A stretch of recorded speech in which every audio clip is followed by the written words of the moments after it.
Career will app पर। कैसे हैं आप सभी लोग मेरे दोस्तों? सब बढ़िया हो भाई? हेलो, आप सभी का दिल से स्वागत है बच्चों। नमस्कार। प्रमोद, कोमल, रिया पांडे, शिवेंद्रा, राम प्रताप, दानिश, अंजलि, जगदीश भाई। Hello everyone, ladies and gentleman, how are you guys? How is your life running?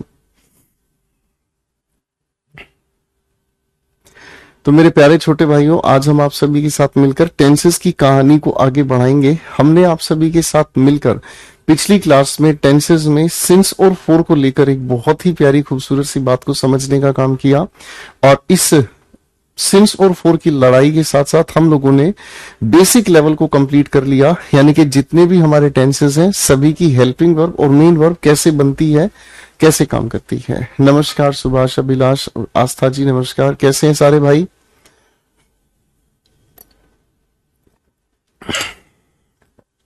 कैसे हैं आप सभी भाई? बढ़िया हैं? प्रणाम भाई। बेटा, अगर किसी दिन वोकैबुलरी की क्लास नहीं होती है तो आप अपनी वोकैबुलरी की पिछली क्लासेस जो आपकी यूट्यूब पर बहुत सारी करवाई हुई है उसको भी आप देख लिया करें, ठीक है? उन क्लासेस को भी देख लिया करो, वो भी तो आप ही के लिए करवाई हुई है भाई, ठीक है? तो जो बैकअप है बेटा उसको देख लिया करो। Not to worry about anything like that. Okay guys, चलिए मेरे दोस्त, हम आप सभी के साथ मिलकर प्यारे भरे इस कहानी को आगे बढ़ाते हैं। और टेंस में आज हम आपके साथ लेकर कहानी को शुरू करेंगे comparative analysis. Right ladies and gentleman, तो एक बार सारे भाई तगड़े हो जाओ फटाफट से। कुछ नया रंग हमें मोहब्बत का चाहिए, ये हो गया। और इसी के साथ साथ दिल का दरिया बह ही गया, राहों में तुम जो यूं मिल गया। कंपैरेटिव एनालिसिस, ठीक है? तो आज हम तुलनात्मक विश्लेषण पढ़ेंगे, ठीक है बच्चों? तुलना करेंगे दो अलग अलग सेंटेंसेस में, ठीक है? आज शुरू करें कंपैरेटिव एनालिसिस, ठीक है? आओ भाई।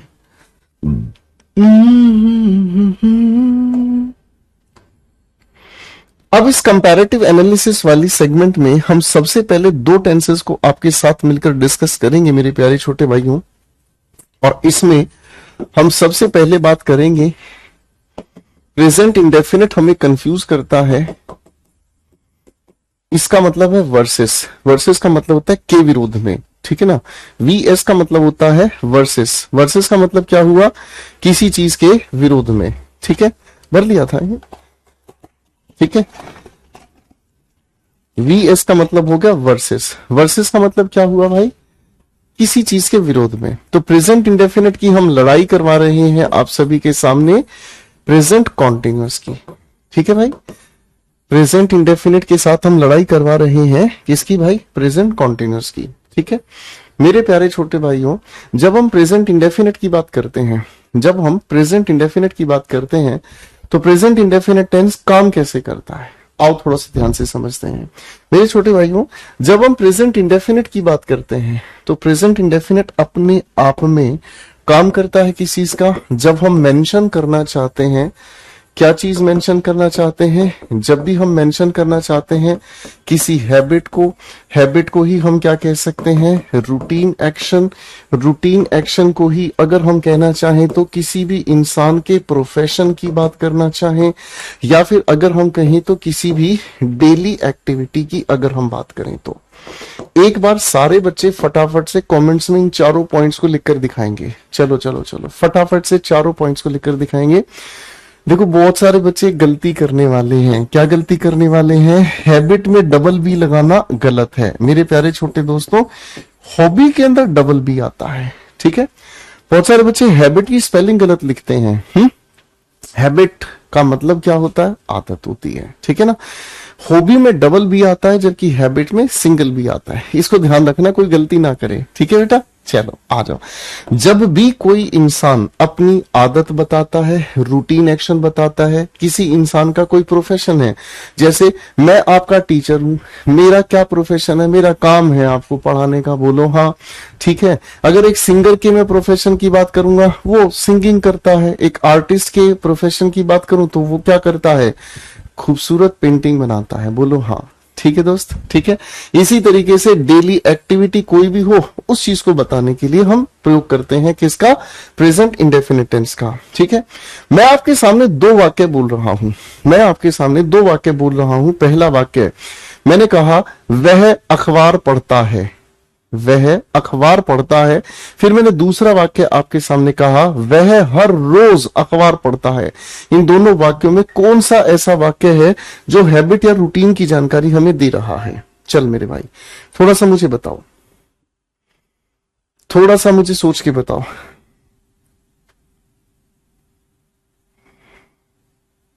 बताओ बताओ बताओ। मैंने आपको कहा वह हर रोज सुबह अखबार पढ़ता है। इन दोनों वाक्यों में कौन सा ऐसा वाक्य है जो वाक्य हमें ये बता रहा है कि ये हैबिट या रूटीन एक्शन है? बताओ जरा, पहला वाक्य या दूसरा वाक्य? बिल्कुल ठीक कहा सर, सेकंड। तो सेकंड जो सेंटेंस है, आपको कैसे पता चला कि ये हैबिट या रूटीन है? आप कहोगे सर दूसरे वाक्य में जो आपने हर रोज कहा है ना, इस हर रोज की वजह से हमें पता चला कि ये उस इंसान की क्या है, हैबिट है। अरे बोलो हाँ। तो मेरे बच्चे यहां हमें ये समझ में आया कि जब भी किसी हैबिट या रूटीन को हम बताने का काम करते हैं, तो हैबिट, रूटीन, एक्शन को, डेली एक्टिविटी को या किसी भी प्रोफेशन को बताने के लिए हमें कुछ शब्दों की जरूरत पड़ती है, बोलो हाँ। तो ये शब्दों को ही हम ग्रामेटिकली क्या कहेंगे, इन शब्दों को ही हम कहते हैं कीवर्ड। किसी भी कीवर्ड की खास काम क्या है, किसी भी कीवर्ड का खास काम है टेंस को पहचानने में मदद करना। बताओ जरा क्या है, टेंस को पहचानने में मदद करना। मेरी बात समझ रहे हैं? टेंस को कैसे पहचाना जाता है, कीवर्ड्स के जरिए पहचाना जाता है। तो जो आपके हर दिन के काम है, डेली एक्टिविटीज हैं, उनको बताने वाले कौन कौन से शब्द हो सकते हैं? सारे बच्चे ध्यान से पढ़ेंगे। ऑलवेज, मैंने कहा ऑफन, मैंने कहा यूजुअली, फ्रीक्वेंटली, रेगुलरली, ओकेजनली, ठीक है मेरे बच्चे।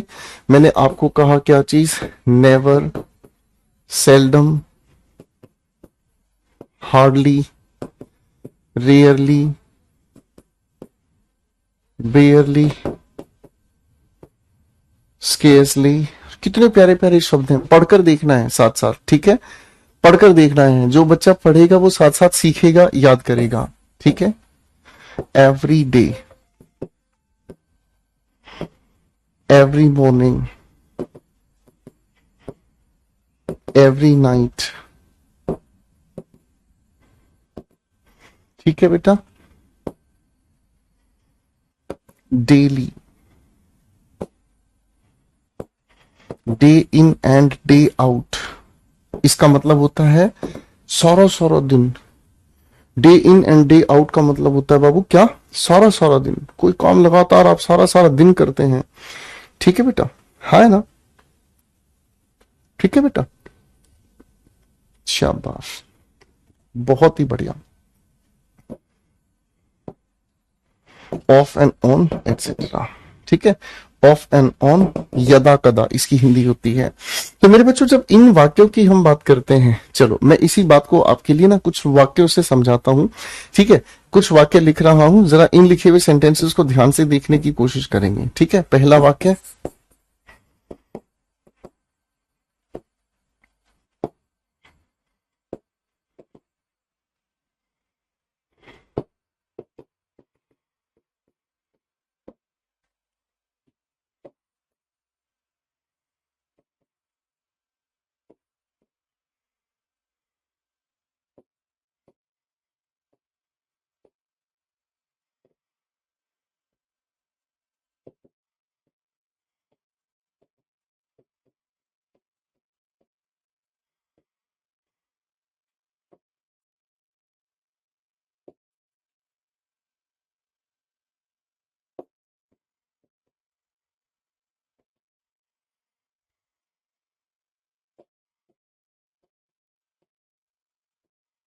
मेरे बच्चों 3 सेंटेंसेस मैंने आपके सामने लिखे हैं। इन 3 सेंटेंसेस को अगर आप ठीक करके दिखा देंगे ना, मेरा दिल खुश हो जाएगा भाई।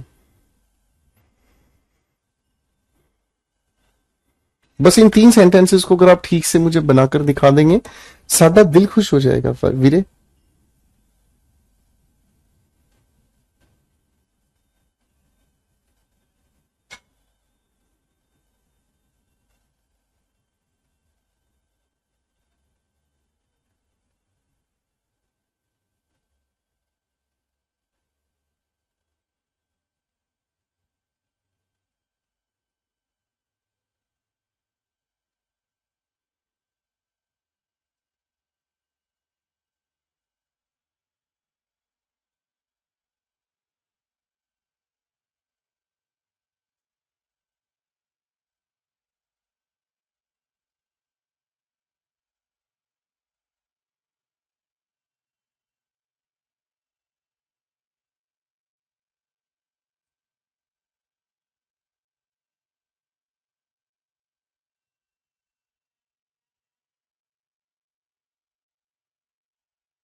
शाबाश।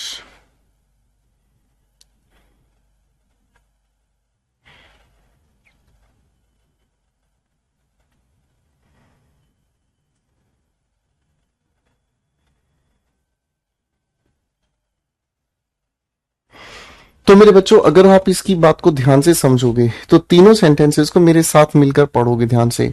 अगर मैं इस वाक्य को सिर्फ इतना ही पढ़ता हूं, है, अगर मैं इस वाक्य को इतना ही पढ़ता हूं, रानी इज स्लीपिंग एट 9:30 PM, तो इसका मतलब हमें कोई दिक्कत नहीं है कि रानी के बारे में ऐसी कोई बात हमें बताई गई है, ठीक है, हाँ ना। लेकिन जैसे ही मैंने इस लिखे हुए ऑलवेज को ध्यान से देखा, इस ऑलवेज को ध्यान से देखते ही समझ आया ये तो उस इंसान की हैबिट है, या फिर मैं कहूं तो ये उस इंसान का रूटीन एक्शन है जो लगातार वो करता है, या फिर मैं कहूं तो ये उस इंसान का क्या है, डेली एक्टिविटी है, हाँ ना। तो किसी भी ऐसी एक्टिविटी को बताने के लिए हम प्रेजेंट इंडेफिनेट का यूज करते हैं, इसलिए इस इज को और स्लीपिंग को हटाकर हमने इसे प्रेजेंट इंडेफिनेट के अनुसार क्या लिख दिया बाबू, स्लीप्स लिख दिया। बोलो हाँ, ठीक है बेटा। क्वेश्चन नंबर 2 को ध्यान से पढ़ेंगे। लिखा है he is every morning going for a walk. अगर मैं इस लिखे वाक्य को सिर्फ इतना पढ़ता हूं, he is going for a walk, तो इस वाक्य में कोई गलती नहीं है, ये अपनी जगह बिल्कुल सही है भाई। ये अपनी जगह बिल्कुल सही है भाई, इसमें कोई दिक्कत नहीं है।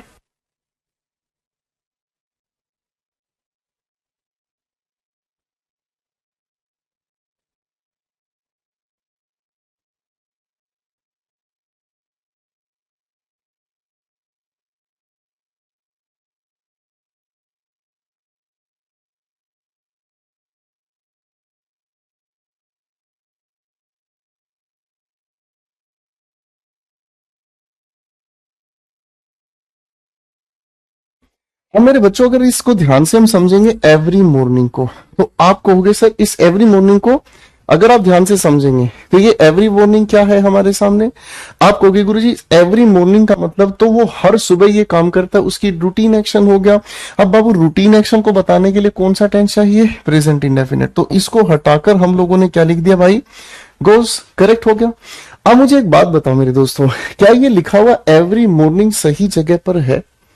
मैंने एक सवाल आपसे पूछा मेरे बच्चे, क्या ये लिखा हुआ एवरी मॉर्निंग सही जगह पर है, बताओ जरा। तो आप कहोगे नहीं सर, ये जो यहां पर एवरी मॉर्निंग लिखा है ना, ये सही जगह नहीं लिखा है। इसको अगर हम सही जगह लिखेंगे तो गुरुजी इसकी सही जगह यहां नहीं है, इसकी जो सही जगह है वो है इस लिखे हुए वाक्य के अंत में। अरे बोल दो जरा प्यार से, हाँ हाँ है ना। तो इसका मतलब हमें समझ में आया क्या, इन लिखे हुए शब्दों को वाक्य में कहा लिखा जाना चाहिए, ये भी तो हमें सीखना पड़ेगा। तो बेटा कोई दिक्कत मत मानो, मैं तुम्हें बताता हूं, देखो ध्यान से। अगर हम इन पहले 2 शब्दों की कैटेगरी को बनाएं तो इन शब्दों की अरेंजमेंट हम हमेशा कहां रखते हैं, इन शब्दों की अरेंजमेंट हम हमेशा वर्ब से पहले रखते हैं। क्यों, क्योंकि ये वो शब्द हैं जो हमें बताने का काम करते हैं किस चीज के बारे में, फ्रीक्वेंसी के बारे में। अब बाबू फ्रीक्वेंसी किसे कहते हैं, बताओ जरा। हम फ्रीक्वेंसी कहते हैं ऐसे शब्दों को जो बताते हैं बारंबारता, कि कौन सा काम आप कितनी बार करते हैं। कौन सा काम आप कितनी बार करते हैं, है ना। जब इन शब्दों की हम बात करते हैं तो इन शब्दों को हम हमेशा रखते हैं वाक्य के अंत में, ठीक है। ऐसा क्यों हुआ भाई, क्योंकि मेरे बच्चों ये फ्रीक्वेंसी के साथ साथ हमें किस चीज की जानकारी देते हैं, टाइम की, और टाइम के बारे में बताने वाले शब्दों को हम हमेशा कहां रखते हैं, सेंटेंस के आखिर में। कहां रखते हैं, सेंटेंस के आखिर में। अगर मेरे बच्चों आपके सामने कोई ये कह दे, ठीक है, अगर आपके सामने कोई ये कह दे यस्टरडे आई सॉ रमन, ठीक है, मान लीजिए एक छोटा सा सेंटेंस है, तो इस सेंटेंस को आप कैसे ठीक करवाओगे बताओ जरा। आप कहोगे गुरुजी बिल्कुल लल्लू बातें हमसे मत पूछो, हम नहीं डरते हैं आपकी इस इंग्लिश से। समय को बताने वाला शब्द हमें कहां लिखना होगा, आप कहोगे गुरुजी समय को बताने वाला शब्द हम सेंटेंस के आखिर में रखेंगे। सेट है बॉस, हाँ भाई सेट है, कोई दिक्कत घबराहट तो नहीं है, सबकी सेटिंग हो जाएगी, टेंशन नहीं लेने का। बात बिल्कुल सिंपल थी, बोलो हाँ। तो समय को बताने वाले शब्द हम कहां रखेंगे, सेंटेंस के ठीक आखिर में, ठीक है, हाँ है ना। अब बेटा एक बार इस लिखे हुए सेंटेंस को ठीक करके बताओगे जरा, एक बार जरा इस लिखे हुए सेंटेंस को बताने की कोशिश करोगे जरा। आप कहोगे Rahul is telling a lie never. आप क्या कहोगे, गुरुजी पहली बात तो इस नेवर को हम कहां लिखेंगे, वर्ब से पहले। दूसरी बात इसका जो टेंस है, क्योंकि वो उस इंसान का रूटीन एक्शन है, हैबिट है, तो हम उस चीज के लिए प्रेजेंट इंडेफिनिट भी लिखेंगे। अरे बोल दो जरा हाँ, करेक्ट हो गया दोस्त, बात समझ में आ गई दोस्त, हाँ है ना, ठीक है। चलो जी, अब इसी के साथ साथ एक बात मैं और आपको बता देना चाहूंगा, और वो बात क्या है, जिनको मैं लाइन मार रहा हूं, जिनको मैं लाइन मार रहा हूं उनको जरा पढ़ दीजिएगा। मैं बोर्ड पे लाइन मार रहा हूं, मैं किसी और को लाइन नहीं मार रहा हूं, पता चले कोई साडे दिल ते छुरियां चलाइया। Never, seldom, hardly, rarely, barely, scarcely, ये हमारे वो प्यारे प्यारे शब्द हैं मेरे छोटे दोस्तों, जिनको हम कहने की कोशिश करते हैं क्या, नेगेटिव वर्ड्स। क्या कहते हैं, नेगेटिव वर्ड्स, यानी कि ऐसे शब्द जो अपने आप में नेगेटिव होते हैं, इसीलिए इनके साथ हम नोट का प्रयोग नहीं करते। मैंने क्या बोला आपको, इसीलिए इनके साथ हम कभी भी नोट का प्रयोग नहीं करते। याद रखेंगे आप इस बात को, बोलो हाँ, ठीक है। चलिए बेटा, तीन बातें मैंने बताई। सबसे पहली बात, अगर किसी वाक्य में habit, routine, action, profession, daily activity बताई जाए तो कौन से टेंस में बताएंगे बेटा, प्रेजेंट इंडेफिनिट में। दूसरी बात, ऐसे कीवर्ड्स जो हमें टेंस पहचानने में मदद करते हैं उनकी अरेंजमेंट सही जगह हो। तीसरी बात, कुछ नेगेटिव ऐसे वर्ड्स हैं जिनको यूज कर लिया तो नोट का यूज करने की जरूरत नहीं है। अरे बोलो हाँ, सेट है बॉस।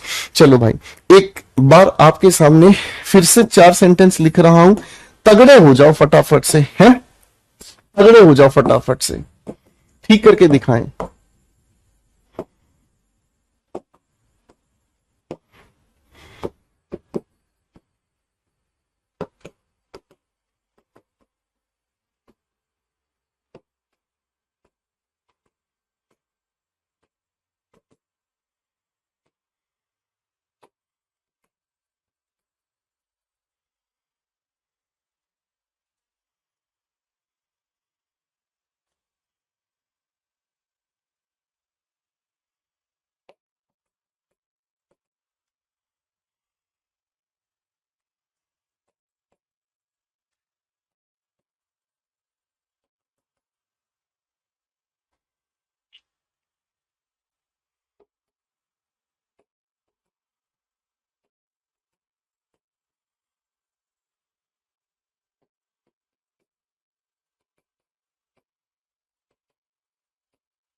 चलिए मेरे बच्चों, 5 सवाल आपके सामने लिखे हैं। इन लिखे हुए 5 सवालों पर थोड़ी थोड़ी चुन्नू वाली मेहनत करके दिखाएंगे।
शाबाश, बनाओ बेटा बनाओ।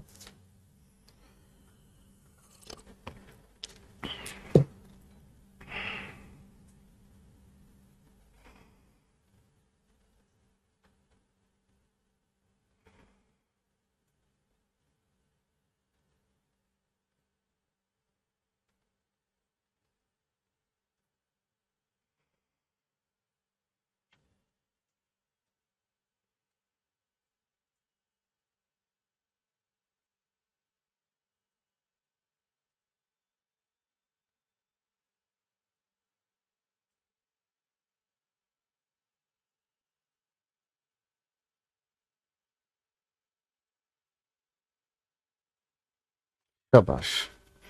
तो मेरे बच्चों ने सभी ने इसके आंसर्स बनाए, मजा आना चाहिए। आइए थोड़ा थोड़ा आप सभी के साथ मिलकर मेहनत करते हैं। मेरे बच्चे, पहला सवाल, often they come to me, इस ऑफन की अरेंजमेंट को ठीक कर दीजिए, बाकी का वाक्य अपने आप में सही है। हिंदी निकालेंगे तो वो कभी कभी मेरे पास आते हैं। Rahul is not hardly saving her income, है ना। हिज सॉरी, राखी के लिए हर कहा है, ठीक है। हार्डली खुद में ही नेगेटिव है, नोट हटाएंगे। सर हार्डली की वजह से ये उस इंसान की आदत है, तो बेटा प्रेजेंट इंडेफिनिट में आदत को बताएंगे और हम क्या लिखेंगे, राखी हार्डली सेव्स हर इनकम। इसका मतलब राखी अपनी इनकम कभी नहीं बचाती है। कभी भी देख लो, हमेशा खुला खर्चा करती है, खर्च कर देती है, मम पैसा खत्म। ठीक है। Question 3, an artist is usually paint his own views, अपने विचारों को पेंट करता है एक आर्टिस्ट, उसका प्रोफेशन है साहब। इसको हटाओ, यूजुअली सही लिखा है, पेंट नहीं। प्रेजेंट इंडेफिनिट के अकॉर्डिंग हमें पेंट्स लिखना पड़ेगा। अगला सवाल लिखा है, everyday Isha is offering prayers, प्रतिदिन ईशा पूजा पाठ करती है ना। तो इसके लिए हमें सेंटेंस को सही जगह पर लिखना होगा। पहली बात तो ये, इस एवरी डे को हम सेंटेंस के आखिर में लिखेंगे, बोलो हाँ। दूसरी बात, हम इस आदत को बताने के लिए हम प्रेजेंट इंडेफिनिट के अकॉर्डिंग क्या लिखेंगे बाबू, ऑफर्स प्रेयर्स। करेक्ट हो गया दोस्त, है ना, करेक्ट हो गया बेटा, कोनो दिक्कत तो नहीं भाई। अगले सवाल पर आते हैं, she does not seldom call her friends. बेटा सेल्डम खुद में नेगेटिव है क्या, नोट को मुक्का मार देंगे, और जब सेल्डम आ गया है तो इस डज की भी हमें जरूरत नहीं है, और इसीलिए हम क्या लिखेंगे, बोलो जरा, कॉल्स हर फ्रेंड्स। ठीक है बेटा, सभी को बात समझ में आ गई, बोलो तारा रारा। हाँ भाई, सभी को बात समझ में आ गई, बोलो तारा रारा। बात समझ में आनी चाहिए, जिनको बात समझ नहीं आई वो फटाफट से कान पकड़ लो, लाइन पकड़ लो। ठीक है भाई। आओ मेरे बच्चों, प्रेजेंट इंडेफिनिट का ही एक अगला परिवार से मैं आप लोगों को मिलाता हूं। मेरे प्यारे दोस्तों, प्रेजेंट इंडेफिनिट का ही हम अक्सर इन लिखे हुए वाक्यों में गलती कर बैठते हैं कि प्रेजेंट कॉन्टिन्यूअस में इन्हें लिखने की कोशिश करते हैं, जबकि आपको ऐसा नहीं करना। मेरे प्यारे दोस्तों, प्रेजेंट इंडेफिनिट से ही हम बताने का काम करते हैं किस चीज को, प्रेजेंट इंडेफिनिट से हम दूसरी चीज बताने का काम करते हैं जब हम मेंशन करना चाहते हैं। टू मेंशन, मेंशन का मतलब होता है बेटा जिक्र करना। टू मेंशन, क्या मेंशन करना है, यूनिवर्सल ट्रूथ, यूनिवर्सल ट्रूथ। अब मुझे एक बात बताओ बेटा, यूनिवर्सल ट्रूथ हम कहते किसे हैं? सारे गंदे बच्चे तारा रारा करने लगे। चलो चलो कोई बात नहीं, ठीक है।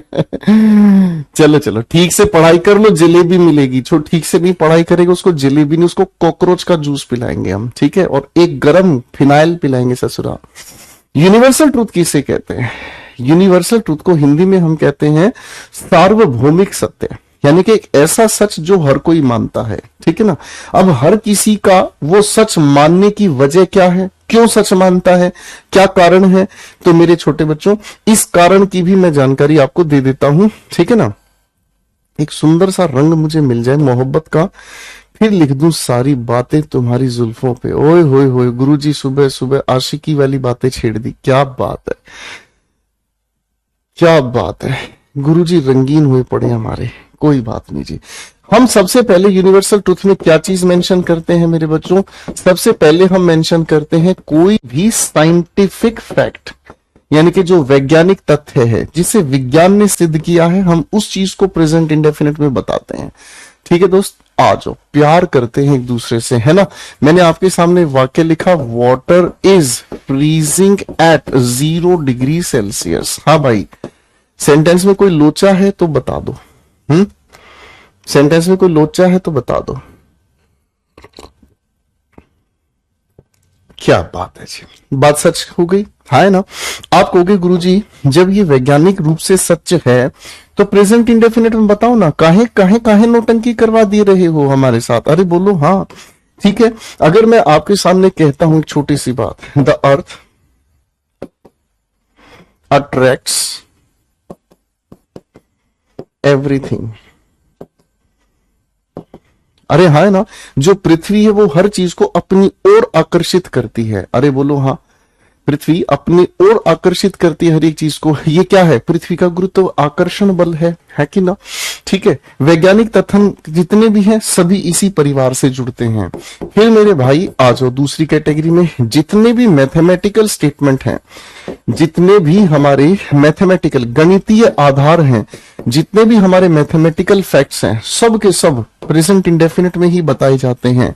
ठीक है ना। जैसे अगर मैं आपको एक छोटी सी बात कहूं, ठीक है, ध्यान से समझने की कोशिश करना। मैंने कहा a line bisector, a line bisector divides a line into 2 equal parts। अरे बोलो हाँ, ठीक है ना। एक लाइन बाइसेक्टर आप ड्रॉ कर लो, उससे लाइन या लाइन सेगमेंट 2 बराबर समान हिस्सों में बंट जाती है। अरे बोलो हाँ, करेक्ट है, कोई दिक्कत तो नहीं। ठीक है ना। अगर मैं कहूं आपके सामने एक छोटी सी बात और, 2 पैरेलल लाइंस, सारे बच्चे पैरेलल की स्पेलिंग लिखकर दिखाएंगे, स्पेलिंग टेस्ट में मिल जाती है। 2 पैरेलल लाइंस नेवर इंटरसेक्ट, आपस में कभी नहीं टकराते। सभी लोग जानते हैं नेवर इंटरसेक्ट, ठीक है ना जी। हाँ है ना, कभी भी आपस में नहीं टकराती। कोई दिक्कत तो नहीं है बेटा, हाँ है ना। यहां तक की बात अपनी जगह क्लियर होगी बेटा, कोई दिक्कत तो नहीं।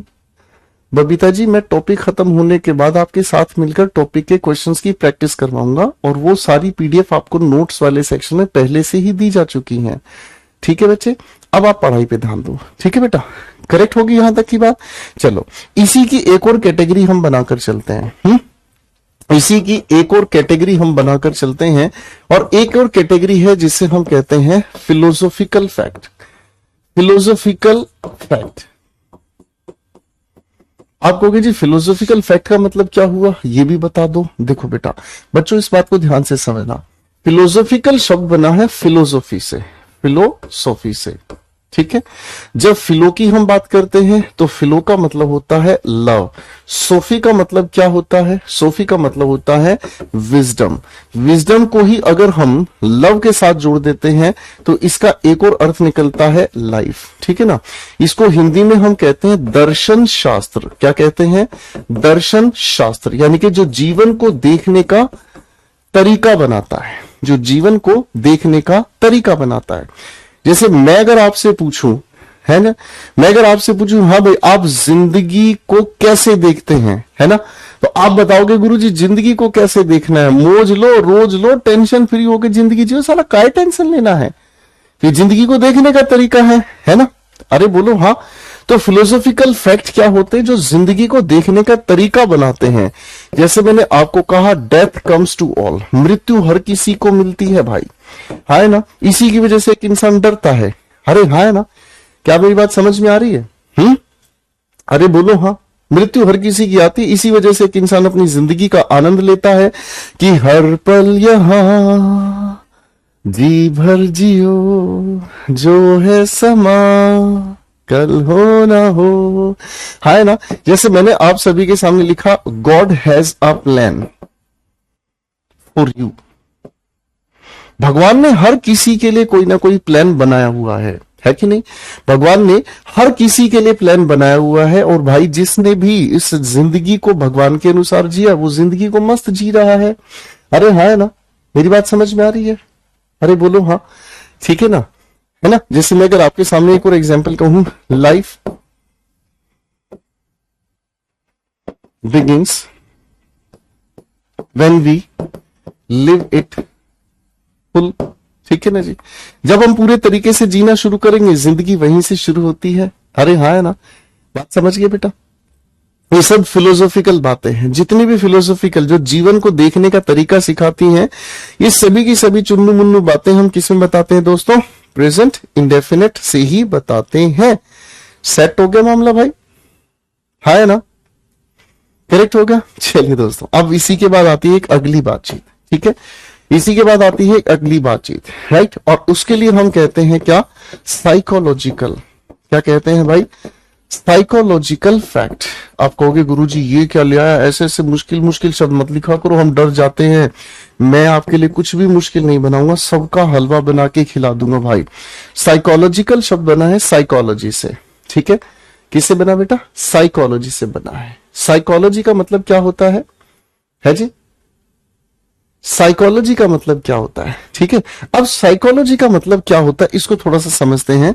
जब साइक की हम बात करते हैं, तो साइक का मतलब होता है माइंड या फिर सोल।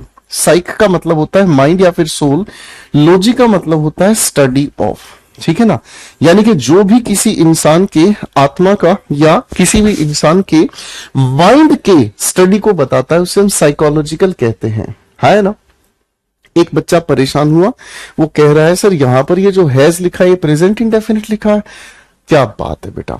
एक बात को याद करो मेरे बेटा, मैंने आपको बताया हैव की फर्स्ट फॉर्म क्या होती है? हैज या फिर हैव। अरे बोलो हाँ। इसी की सेकंड फॉर्म हैड, इसी की क्या लिख दी? Third form had. सेट है भाई, कोई दिक्कत तो नहीं किसी को? अब एक बात मुझे बताओ बेटा, प्रेजेंट के इंडेफिनिट टेंस में आप क्या यूज करते हैं? बताओ जरा, दिमाग लगाओ। आप प्रेजेंट के इंडेफिनिट टेंस में यूज करते हैं किसको? फर्स्ट फॉर्म को। अरे हाँ, है ना। और सिंगुलर अगर सब्जेक्ट हमारे सामने है, तो फर्स्ट फॉर्म के साथ हमने क्या चीज को जोड़ दिया? एस या ईएस को जोड़ दिया। तो मेरे भाई, अगर मैं आपके सामने एक छोटा सा वाक्य कहता हूं, बड़े ध्यान से समझना। मैंने आपके सामने कहा आई हैव अ पेन, ठीक है। इसका मतलब मेरे पास एक पेन है। बोलो हाँ। अब इसी का अगर नेगेटिव हम बनाना चाहें तो कैसे लिखेंगे? I do not have a pen. क्या कहेंगे? I do not have a pen, ठीक है। अगर इसी का मैं क्लोज एंडेड क्वेश्चन आपके सामने बनाऊं तो क्या बनेगा दोस्त? आप कहोगे do I have a pen. हाँ भाई, बात समझ में आई कि नहीं आई? हाँ भाई, बात समझ में आई कि नहीं आई? बता दिया करो भाई साथ साथ। हम अपनी हरित चाय का आनंद ले रहे हैं आप ही की बातचीत के साथ साथ, बताते रहेंगे जरा। अब समझ में आ गया? कोई दिक्कत तो नहीं बेटा? ठीक है। तो ये बेटा प्रेजेंट इंडेफिनिट में ही लिखा है। और साइकोलॉजी से रिलेटेड एक दो एग्जांपल लिखते हैं, बड़े ध्यान से समझने की कोशिश करना। जो इसको अगर हम कहते हैं, इसका हिंदी अगर हम निकालें तो मानव व्यवहार अध्ययन। अध्ययन, ठीक है। मानव व्यवहार अध्ययन, इसी को मनोविज्ञान भी कहा जाता है, ठीक है बाबू। इसी को हम मनोविज्ञान भी कहते हैं, ठीक है। हाँ, है ना। चलिए अब थोड़ा सा उदाहरण लेकर चल लेते हैं बेटा, ठीक है। अब थोड़ा सा उदाहरण लेकर चल लेते हैं, ठीक है। जैसे मैंने कहा आप सभी को, true love never dies. True love never dies. सच्चा प्यार कभी नहीं मरता है कि नहीं? सच्चा प्यार कभी नहीं मरता है। आपने कभी किसी से अगर प्यार किया हो, आपने अगर कभी भी किसी भाई को प्यार किया हुआ हो, तो प्यार करते हो तो वो प्यार कभी कभी नहीं मरता, वो हमेशा आपके दिलों में, जहन में घूमता रहता है ना? ठीक है ना? एक और वाक्य लिख रहा हूं, बड़े ध्यान से समझने की कोशिश करना। अ मदर ऑलवेज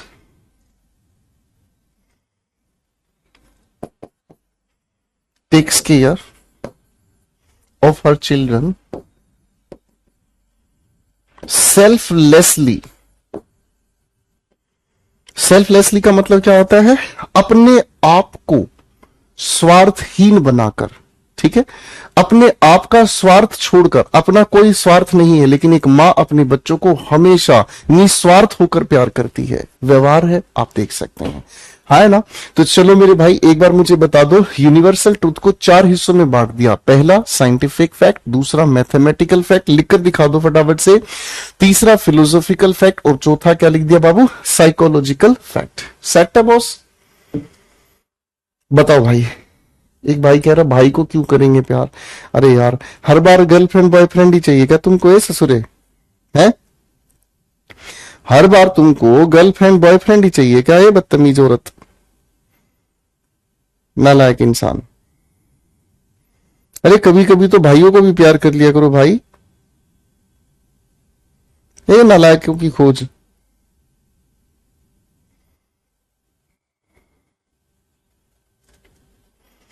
चलो भाई, समझ आया बेटा?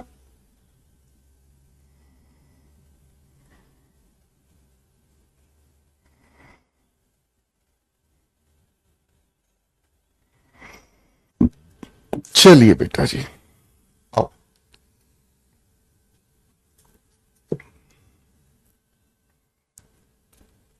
करेक्ट हो गया बेटा? चलिए बबीता बेटा, आपके इतने ज्यादा सवाल हैं, पढ़ाई पे आपका ध्यान नहीं है, लेकिन आप सवालों से भरे पड़े हैं, ठीक है? इतने ज्यादा सवाल वाले बच्चे पढ़ते नहीं है। मैंने आपको कहा है, जिस दिन आपकी वोकैब की क्लास नहीं होती, आप यूट्यूब वाली पूरी की पूरी सीरीज को देख लें। आपको वीओडी सेक्शन में भी बहुत सारी क्लासेस दे रखी हैं, आप उनको देख लें। अब इसके लिए मुझे बताने की जरूरत पहले दिन थी, मैंने आपको पहले दिन बता दिया, लेकिन आप चाहते हैं मैं बार बार आपको बताऊं, तो आप ऐसा कर लीजिए, मैं हर रोज क्लास शुरू होते पहले यही बता दूंगा, ठीक है बेटा? इतने सवालों का नाटक नहीं चाहिए होता बेटा, ठीक है? आपको क्लासेस दी हुई हैं, आप उनको पढ़ लें, ठीक है बेटा? अगर आपको फिर भी नहीं यकीन होता, मैं आपके घर पर आकर आपको बता देता हूं। हर चीज का सवाल, हर चीज का सवाल, ऐसे कैसे चलेगा दीदी? है? आओ मेरे बच्चे,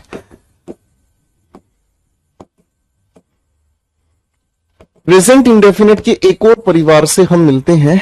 और कहां मिलते हैं, थोड़ा सा ध्यान दीजिएगा भाई। प्रेजेंट इंडेफिनेट का एक तीसरा यूज सीखने की कोशिश करेंगे, जिसे हमने कहा क्या चीज? To mention. क्या मेंशन करने की कोशिश करता है? To mention a proverb. कोई भी प्रोवर्ब, कोई भी कोटेशन, या फिर कोई भी सेइंग। अब इन तीनों का फर्क समझ लीजिएगा बच्चों, ठीक है ना? किसी भी कोटेशन, किसी भी प्रोवर्ब या किसी भी सेइंग को जब हम बताते हैं ना, तो इन सभी को बताने के लिए मेरे दोस्तों, हम इन सभी के लिए प्रेजेंट इंडेफिनिट टेंस का ही यूज करते हैं, ठीक है? अब प्रेजेंट इंडेफिनिट कैसे यूज होता है, इस बात को थोड़ा ध्यान से समझने का काम करेंगे। Ladies and gentleman, pay attention to these questions, okay fine. Proverb हम किसे कहते हैं? प्रोवर्ब हम कहते हैं किसे? इसे हम कहते हैं मोरल ऑफ अ स्टोरी। किसी भी कहानी की नैतिक शिक्षा। आपने पढ़ी है बहुत सारी कहानियां, जैसे मैं अगर आपके सामने कहानी की नैतिक शिक्षा लिखता हूं, slow and steady wins the race, क्या आप मुझे याद दिलाएंगे ये कौन सी कहानी विंस द रेस? ये कौन सी कहानी का मोरल वैल्यू है? बताओ जरा दिमाग लगा के, बताओ जरा फटाफट से।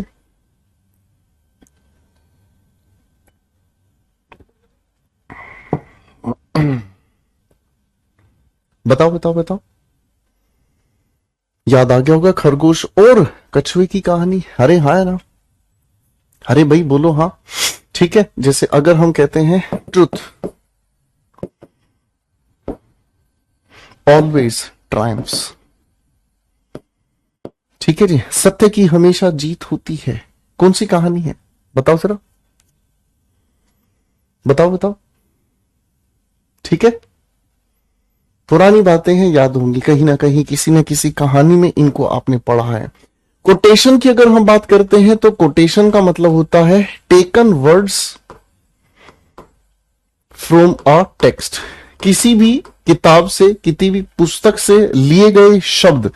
जब हम किसी भी किताब या पुस्तक से लिए गए शब्दों का जिक्र करते हैं तो हम उनको हमेशा प्रेजेंट इंडेफिनिट में ही मेंशन करते हैं। जैसे मैंने आपको कहा, John Keats says a thing of beauty is a joy for ever. बेटा जरा याद करके बताओ, ये कौन सी क्लास में पढ़ी थी आपने पोयम? याद कराओ जरा, जरा याद करो कुर्बानी। बताओ भाई, शाबाश, पुरानी बातें जरूर याद होगी, है ना। अब बेटा सेइंग की अगर हम बात करते हैं, सेइंग का मतलब होता है बोले गए शब्द। तो सेइंग को अगर हम कहना चाहें तो स्पोकन वर्ड्स, बोले गए शब्द ऑफ अ फेमस पर्सन, किसी भी प्रसिद्ध व्यक्ति के बोले गए शब्द जिन्हें आप हमेशा याद करते हैं। चलो अगर मैं आपसे पूछूं, करो या मरो का नारा किसने दिया? मुझे ये बताओ फटाफट से, करो या मरो का नारा किसने दिया? बताओ जरा।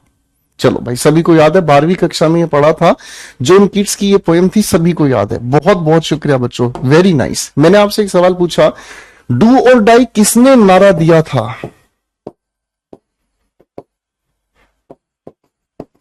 बताओ जरा। गांधी सेज, ठीक है भाई, समझ आ गया बेटा, है ना। अब यहां एक बात और समझिएगा, देखो मेरे बच्चों, अंग्रेजी भाषा में किसी भी इंसान का जो सरनेम होता है, अंग्रेजी भाषा में किसी भी इंसान का जो सरनेम है, जो भी उस इंसान का लास्ट नेम है, जैसे गोपाल के साथ वर्मा लिखा है तो वर्मा मेरा सरनेम है। आपका भी अपना सरनेम होगा, जरा आप अपने सरनेम को नाम बताएंगे भाई? कोई शर्मा है, कोई वर्मा है, कोई यादव है, कोई गुप्ता है, या जो भी है, ये सरनेम है। जब भी हम किसी सरनेम की बात करते हैं दोस्त, तो याद रखना सरनेम अंग्रेजी भाषा में खुद से ही रिस्पेक्टेड होता है। अंग्रेजी भाषा में इसके साथ जी लगाना गलत होगा, ठीक है ना, क्योंकि जी तो हिंदी का शब्द है। ओके, तो अंग्रेजी में गांधी कहना सही है, ठीक है, और हिंदी में गांधी जी कहना सही है। Got it? करेक्ट है ना। चलो भाई, अब एक और एग्जांपल लेकर चलते हैं। आपने नाम तो सुना ही होगा शेक्सपियर साहब का, है भाई। Shakespeare says what's in the name, नाम में क्या रखा है यार, है ना। व्हाट्स इन द नेम, नाम में क्या रखा है, ठीक है भाई, है ना। चलिए भाई साहब, तो सारे सरनेम आ गए हैं। So nice of you, lots of love guys, ठीक है। तो जो आप लोगों के सरनेम है, आप अपना सरनेम लिखते हैं, आप न्यूज़पेपर वगैरह में भी पढ़ते हैं, मोदी, ओबामा, बाइडेन, ठीक है, ट्रंप, ये पढ़ते हैं। किसी के साथ जी, अंग्रेजी के किसी भी न्यूज़पेपर में आप जी नहीं लगा हुआ देखते हैं। Got it? याद रहेगा बेटा, कोई दिक्कत तो नहीं, है ना। चलो भाई, सेट हो गई। चलो बेटा, तो इनको बताने के लिए हम हमेशा प्रेजेंट इंडेफिनिट का ही यूज करते हैं, ठीक है। ऐसा क्यों होता है, इसका कारण हम समझेंगे अगली किसी क्लास में। तब तक के लिए देखते रहिए यो गोपाल वर्मा को, ठीक है भाई। आओ मेरे बच्चों, बहुत हो गया प्रेजेंट इंडेफिनिट का डंका बजाना। अब प्रेजेंट इंडेफिनिट के साथ लड़ने के लिए तैयार हो जाओ। क्रांतिकारी आ गया है, कौन? आप लोगों का प्रेजेंट कॉन्टिन्यूअस टेंस। ठीक है भाई, अब क्रांतिकारी कौन आ गया है? आपका प्रेजेंट कॉन्टिन्यूअस। ठीक है भाई, आ जाओ। अब क्रांतिकारी आ गया है, प्रेजेंट कॉन्टिन्यूअस कहां कहां प्रयोग हो सकता है? आओ, लड़ाई माफ करो, और सबसे पहले हम मेंशन करेंगे, मेंशन का मतलब जिक्र करेंगे किस चीज को? अ लाइव एक्शन को। टन टन टन। मुझे ये बताओगे भाई, ये लाइव एक्शन क्या होता है? बताओ जरा, बताओ। अगर मैं आपसे पूछूं, है अगर मैं आपसे पूछूं, थोड़ा सा सोच के जवाब दीजिएगा, ये लाइव एक्शन क्या होता है? 1 मिनट रुको, एक काम याद आ गया भाई। हाँ बताओ जरा, ये लाइव एक्शन क्या होता है? बताओ बेटे बताओ। लाइव एक्शन की अगर हम बात करते हैं तो ये वो एक्शन है जो जिस समय हम बोलते हैं उस समय वो चल रहा है। मैं आपको पढ़ा रहा हूं, आप पढ़ रहे हो, है ना? बाहर ठंडी ठंडी हवा चल रही है, ये सब क्या है? लाइव एक्शन है ना? आप मेरे साथ मिलकर पढ़ रहे हो, उधर मम्मी किचन में काम कर रही है, उधर पापा सो रहे हैं, छोटा भाई मतलब गाना गा रहा है सुबह सुबह कबीर सिंह के, है कि नहीं? बेख्याली में भी तेरा, यानी कि ये लाइव एक्शन वो हुआ जो at the time of speaking, यानी कि जो बोलने के वक्त चल रहा है। At the time of speaking, जिस समय हम बोल रहे हैं उसी समय वो चल रहा है। तो बाबूजी जब हम किसी भी लाइव एक्शन की बात करते हैं तो हम उनके लिए कीवर्ड्स की अगर बात करें तो क्या क्या ऐसे शब्द हैं जो लाइव एक्शन को पहचानने का काम कर सकते हैं? लाइव एक्शन को पहचानने के लिए now, right now, at present,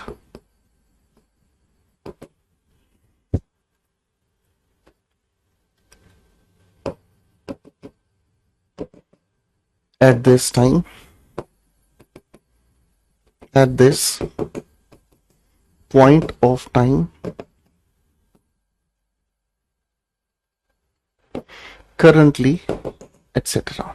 ठीक है भाई, 3 वाक्य लिख रहा हूं। ठीक है दोस्तों, 3 वाक्य लिख रहा हूं, 3 वाक्य आपके सामने लिख रहा हूं, तीनों के तीनों जरा फटाफट से सेट करके दिखा दो। ठीक है भाई, 3 वाक्य लिख रहा हूं, फटाफट से सेट करके दिखा दो। 1 2 3। ठीक है भाई, हाँ है ना? शीतल स्लीप्स नाउ।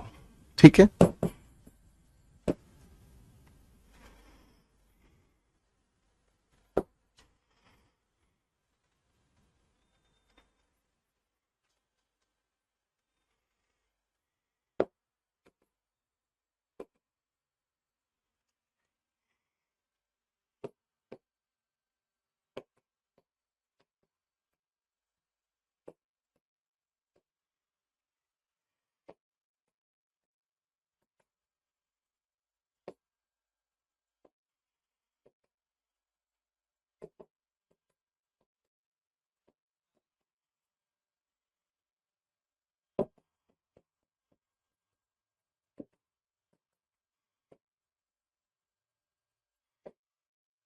भाई आखिरी वाक्य अगर पढ़ लोगे तो सच में दिल में दर्द होगा, है ना भाई?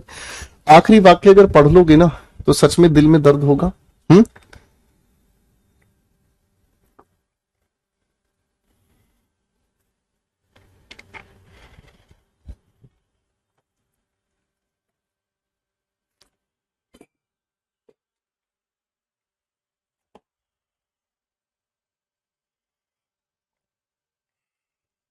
बनाओ भाई बनाओ।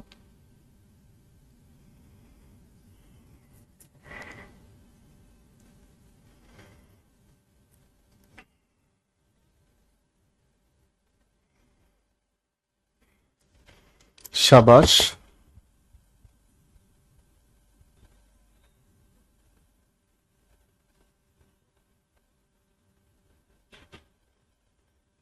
तो बेटा अगर आप इन सभी सेंटेंसेस के जवाब देते हैं तो बहुत प्यारे प्यारे जवाब हो गए। क्या चीज? शीतल इस समय सो रही है, नाव की वजह से हमने क्या कहा? Is sleeping. अगले सवाल की बात करते हैं। राज इस समय क्या कर रहा है? इंतजार कर रहा है। अरे बोलो हाँ। तो भाई साहब अगर इस समय वो इंतजार कर रहा है, समय को बताने वाले शब्द हम कहां रखेंगे? सेंटेंस के आखिर में। अरे बोलो हाँ। और इसी की वजह से हम लोगों ने यहां पर टेंस को भी ठीक कर दिया। Raj is waiting for me right now. ठीक है भाई, हाँ है ना? अगले सवाल की बात कर रहे हैं दोस्त। अगले सवाल की बात अगर हम कर रहे हैं, क्या लिखा है? The customer you are trying to call is currently speaking to someone else. ठीक है, तो ये वाक्य पहले से ही अपने आप में सही है, इसको और ज्यादा सही नहीं करना है भाई, सेट हो गया, कोई दिक्कत नहीं। अब मेरे बच्चों इसी के पैरेलल एक नियम और है, तीसरा सवाल पहले से ही सही है भाई। इसी के जैसा एक और नियम है जो हमें मेंशन कराना सिखाता है। क्या मेंशन कराता है? A parallel action. लो भाई, फिर से पैरेलल की स्पेलिंग आ गई है, आप चाहो तो दोबारा से लिखकर दिखा सकते हैं। अ पैरेलल एक्शन यानी कि एक ऐसा एक्शन मेरे दोस्त, एक ऐसा एक्शन जो पैरेलली चल रहा है। पैरेलली चलने का मतलब क्या समझ में आया? पैरेलली चलने का मतलब हमें समझ में आया, not at the time of speaking. Not at the time of speaking यानी कि जिस समय हम बोल रहे हैं उस समय ऐसा नहीं हो रहा, पर पैरेलली कहीं ना कहीं चल रहा है। आप में से कितने ऐसे स्टूडेंट्स हैं जो ग्रेजुएशन कर रहे हैं? फटाफट से जवाब दीजिएगा। आप में से कितने ऐसे स्टूडेंट्स हैं जो ग्रेजुएशन कर रहे हैं, और कितने ऐसे स्टूडेंट्स हैं जो कि पोस्ट ग्रेजुएशन कर रहे हैं, और कितने ऐसे स्टूडेंट्स हैं जो बच्चे कहीं जॉब कर रहे हैं?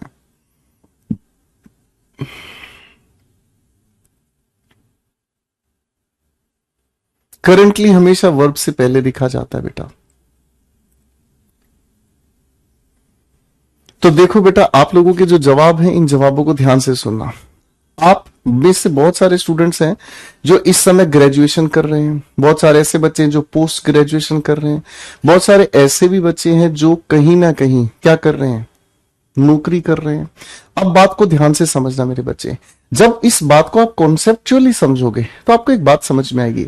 बहुत सारे ऐसे बच्चे हैं जो क्या कर रहे हैं, बताओ, ग्रेजुएशन कर रहे हैं, लेकिन at this point of time, इस समय आप क्या कर रहे हैं, बताओ जरा। इस समय आप क्या कर रहे हैं? आप इस समय मेरे साथ मिलकर टेंस पढ़ रहे हैं। अरे बोलो हाँ। आप इस समय मेरे साथ मिलकर टेंस पढ़ रहे हैं, लेकिन पैरेलली क्या चल रहा है? आपका ग्रेजुएशन करना, आपका पोस्ट ग्रेजुएशन करना, या फिर आपका कहीं कोई जॉब करना। हो सकता है आप में से कुछ बच्चे ट्यूशन पढ़ाने का काम भी कर रहे हो, लेकिन वो इस समय नहीं चल रहा। इस समय तो आप मेरे साथ क्या है, लाइव एक्शन में तो पढ़ रहे हैं। अरे हाँ है ना, मेरी बात समझ में आ रही है? हाँ है ना। लेकिन कई सारे ऐसे एक्शंस हैं, कई सारी आपकी ऐसी एक्टिविटी हैं जो कि आप पैरेलली चला रहे हैं, पैरेलली वो एक्शन आप क्या कर रहे हैं, कर रहे हैं। तो मेरे छोटे भाइयों, ऐसे एक्शंस को करने के लिए हम लोगों को कीवर्ड्स की जरूरत पड़ेगी। अरे हाँ है ना। कीवर्ड्स के नाम पर दो तीन ही शब्द हैं इसके, चुन्नू मुन्नू, जरा ध्यान से देख लीजिएगा। जैसे मैंने आपके सामने पहले क्या लिख दिया, दीज डेज। फिर मैंने क्या लिख दिया भाई, नाउ और डे। कभी कभी इसको ऐसे लिख दिया जाता है, कभी कभी इसको मिलाकर लिख दिया जाता है, तो दोनों अपने आप में एक ही काम करते हैं। ठीक है ना। जैसे आपने अपनी तरफ से एक वाक्य कहा है, आई एम परसुइंग। परसुइंग का मतलब क्या होता है, पढ़ाई में आगे क्या कर रहे हो। तो आप जवाब दोगे, I am pursuing MSc these days. ठीक है जी। आजकल मैं क्या कर रहा हूं, आप कहोगे सर आजकल मैं MSc कर रहा हूं। अरे बोलो हाँ। बेटा मामला समझ में आ रेला कि नहीं आ रेला, ये पंटर लोग बताने के मेरे को फटाफट से। बात समझ आ रही है कि नहीं आ रही है भाई? ठीक है भाई। हाँ है ना। जैसे अगर मान लीजिए मैं आपके सामने एक और सवाल लिख रेला है ना, the government is planning, the government is planning for the next elections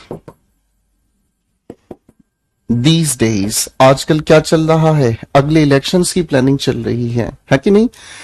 बात सेट है भाई? ठीक है भाई। ओ चुन्नू के पापा, बात समझ में आ गई भाई? शाबाश, सेट रहने का पाजी।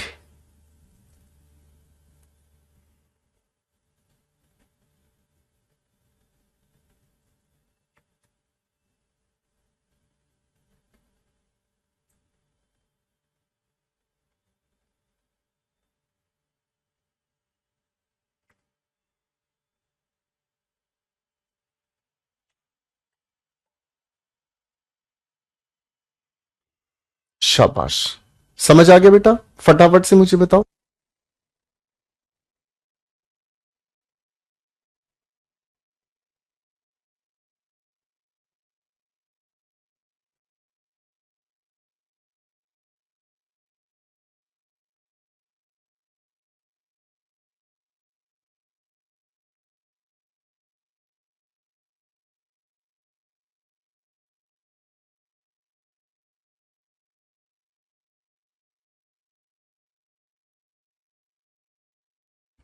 करेक्ट हो गया बेटा? हाँ है ना, कोई दिक्कत तो नहीं। चलो अब लड़ाई कराते हैं भाई इनकी, ठीक है ना। अब होगा दंगल, ठीक है, कंपैरेटिव एनालिसिस अब होगा। मैं आपके सामने कुछ वाक्य लिख रहा हूं, थोड़ा सा ध्यान से इन वाक्यों को पढ़ने की कोशिश करना, ठीक है ना।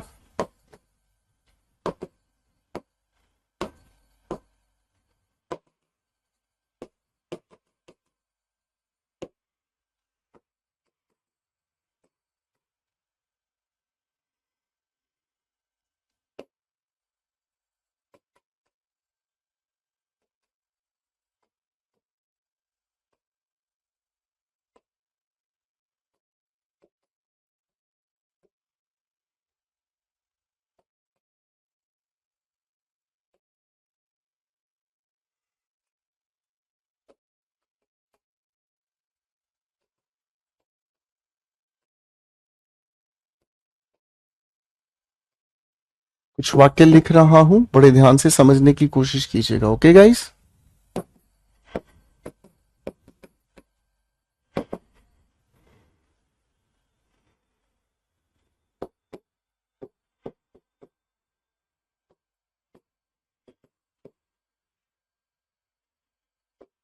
लगाओ दिमाग।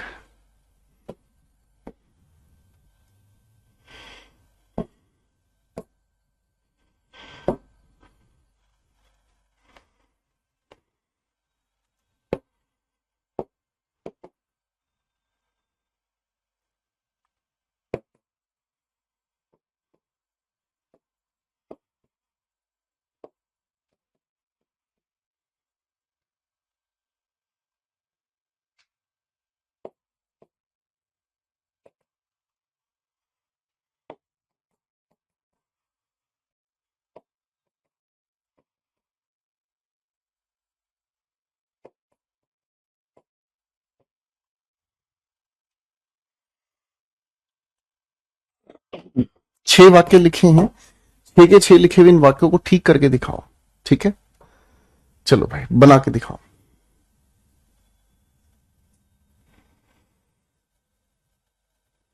बनाओ बेटा फटाफट से।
आओ मेरे बच्चों, कहानी को थोड़ा आगे समझने की कोशिश करते हैं। मेरे प्यारे छोटे भाइयों, इन सभी के सभी लिखे हुए वाक्यों को जब आपने ध्यान से पढ़ा तो आपको एक बहुत ही प्यारी चीज समझ में आई। आपको इनको पढ़ने पर यह महसूस हो रहा है कि सर ये जो वर्ब है ना, जच नहीं रही है कॉन्टिन्यूस में। अरे बोलो हाँ, ये जो वर्ब्स है ना, ये जच नहीं रही हैं। तो जच नहीं रही है, इसीलिए एक छोटा सा नियम आप मेरे साथ साथ पढ़ेंगे, ध्यान से समझेंगे। और हमने एक नियम समझा, the following categories of verbs. कुछ ऐसी वर्ब हैं जिनकी कैटेगरीज में आपके सामने बनाऊंगा। The following categories of verbs are generally used, are generally used in indefinite tense। किसमें यूज करते हैं इनको? जनरली हम indefinite tense में यूज करते हैं। किसकी बजाय? in place of continuous tense। ठीक है, कॉन्टिन्यूस टेंस की बजाय इन्हें हम कहा यूज करते हैं? जनरली। आप कहोगे जनरली इन्हें हम यूज करते हैं इंडेफिनेट टेंस में। भाई किसकी बजाय? इंडेफिनेट टेंस में। किसकी बजाय? कॉन्टिन्यूस टेंस की बजाय। ठीक है ना। और मेरे बच्चों, ऐसी लिखी हुई वर्ब्स को ही हम लोग नॉन एक्शन वर्ब कहते हैं।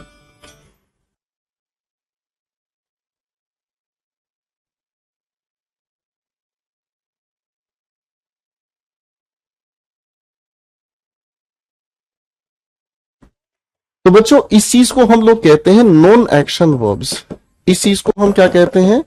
नॉन एक्शन वर्ब्स, यानी कि ऐसी वर्ब जो एक्शन नहीं बताती। ऐसी वर्ब क्या है? जो एक्शन नहीं बताती। इसलिए ऐसी वर्ब्स को हम लोग कहते हैं क्या? Stative verbs. क्या कहते हैं? Stative verbs. ये किसी चीज की अवस्था बताने का काम करती हैं। क्या बताती है मेरे बच्चों? अवस्था बताने की काम करती हैं। ऐसी वर्ब में सबसे पहले आती है हमारी वर्ब्स रिलेटेड टू सेंसेस। किससे रिलेटेड होगी? सेंसेस से रिलेटेड होगी। सेंसेस से रिलेटेड कौन सी हो गई? सी, हियर, फील, स्मेल। ठीक है भाई, एग्जाम्पल भी लिखते रहेंगे आप। एग्जाम्पल भी साथ साथ लिखने का काम करेंगे। मेरी बात समझ में आ रही है? हाँ, एग्जाम्पल साथ साथ लिखते हुए चलेंगे, आपको अच्छा लगेगा। ठीक है बाबू। दूसरी कैटेगरी बनाते हैं वर्ब्स रिलेटेड टू फीलिंग्स, यानी कि एहसास से संबंधित। आप अगर किसी के सामने अपनी फीलिंग्स व्यक्त करते हो, तो जैसे आपने क्या कहा? Love, like, hate, respect, adore. Adore का मतलब भी रिस्पेक्ट करना ही होता है। एडमायर, प्रशंसा करना। लिखते चलेंगे उदाहरण। ये सब की सब क्या है? इनमें कोई एक्शन नहीं होता। आप किसी की इज्जत करते हैं, आप किसी की इज्जत करते हैं, तो इज्जत जब आप किसी की करते हैं तो उसमें कोई एक्शन नहीं होता। इज्जत करना एक एहसास है जो बिना एक्शन के ही व्यक्त होता है। तीसरी कैटेगरी होती है बाबू, जिसे हम कहते हैं क्या? अपीयरेंस, यानी कि कोई चीज देखने में कैसी लगती है। कोई चीज देखने में कैसी लगती है। अगर मैं आपसे पूछूं मैं आज कैसा लग रहा हूं, तो आप कहोगे sir you look amazing, you look very nice, you look very. ठीक है भाई, तो ये क्या है? Look, seem, appear, resemble. Resemble का मतलब होता है किसी की शक्ल हूबहू किसी से मिलना। किसी की शक्ल किसी से हूबहू मिलना। ठीक है भाई, अपीयरेंस कहलाता है। ठीक है भाई। अगली कैटेगरी आती है बाबू, जिसे हम कहते हैं क्या? मेंटल प्रोसेस, यानी कि एक ऐसी वर्ब जो दिमाग की गतिविधि बताती है। क्या बताती है? दिमाग की गतिविधि बताती है। जैसे आपने क्या कहा? Think, understand, consider, convince. Consider का मतलब होता है किसी चीज को खुद समझना। कन्विंस का मतलब किसी दूसरे को कोई बात समझाना। ठीक है दोस्त, है ना? आ जाओ भाई, अगली कैटेगरी से मिलते हैं। अगली कैटेगरी आती है वर्ब्स रिलेटेड टू पोजेशन, यानी कि जो वर्ब किसी पर अधिकार बताने का काम करती हैं। मैंने क्या कहा? जो वर्ब किसी पर अधिकार बताने का काम करती हैं। ठीक है, जो वर्ब किसी पर अधिकार बताने का काम करती हैं, तो इसके लिए हमने क्या कहा? Have, sir, belong, own, possess, contain, etc. ठीक है, गॉट इट गाइस? ओके, अब एक और कैटेगरी देखो, पहले इन 5 कैटेगरीज के नाम मेरे साथ मिलकर पढ़ो। Verbs related to senses, feelings, appearance, mental process, possession. और इनमें किसी भी कैटेगरी से अगर नहीं मिलती है तब हम लिखते हैं कि इनको एक ऐसी कैटेगरी बना लेते हैं जो खिचड़ी है, मिक्स्ड वर्ब, यानी कि जिसमें हमने सब कुछ मिक्स कर दिया। इसमें नहीं तो इसमें तो बैठेगा ही ये प्रोग्राम जैक से। हमने किसी के लिए क्या कर दिया, विश कर दिया, है ना। किसी के लिए हम विश करते हैं तो किसी भी कैटेगरी में फिट नहीं हो रहा, हाँ है ना। जैसे मैंने आपके सामने कहा माइंड, ठीक है, मैटर, एटसेट्रा, ठीक है बेटा। चलो 5 कैटेगरीज को एक बार फटाफट से पढ़कर दिखाएंगे, ठीक है।